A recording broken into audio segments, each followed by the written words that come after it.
కొత్త క్యాలెండర్ వచ్చిందని అప్పులేం తీరిపోయి అలాగే ఉన్నాయి. ఇంకా పాత అప్పులు అలా ఉన్నాయి, పాత గొడవలు ఉన్నాయి. పాత వాళ్ళు ఇంకా మనతో మాట్లాడలేదు, ఇంకా అలాగే ఉన్నారు.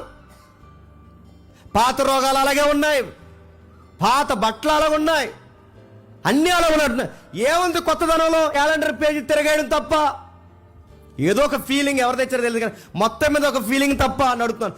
ఏముంది? అవే గొడవలు, అవే అప్పులు, అవే రోగాలు, అవే బాధలు, అవి ఇంట్లో తగాదాలు, అవే స్నేహితులు దొంగ మాటలు, అవే ఎన్నిపోట్లు, అన్నీ అలానే ఉన్నాయి. నేను ఏముందని హ్యాపీ? నా అప్పులు పోయాని హ్యాపీగా ఉండాలా? నా తిప్పలు పోయాని హ్యాపీగా ఉండాలా? నా గొడవలు పోయాని హ్యాపీగా ఉండాలా?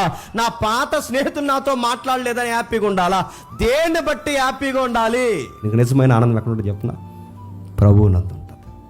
నా క్యాలెండర్ మారినా మారకపోయినా, నెల మారినా మారకపోయినా, రోజు మారినా మారకపోయినా, వ్యక్తులు మారినా మారకపోయినా, నా పరిస్థితులు మారినా మారకపోయినా, నా రోగం తగ్గినా తగ్గకపోయినా, నా అప్పులు పెరిగినా పెరగకపోయినా, నా సంపాదన నాకు వచ్చినా రాకపోయినా, ఎవ్రీడే నేను ఏం చేస్తాను తెలుసా? ప్రభువు నందు చెప్పండి, ఆనందిస్తాను.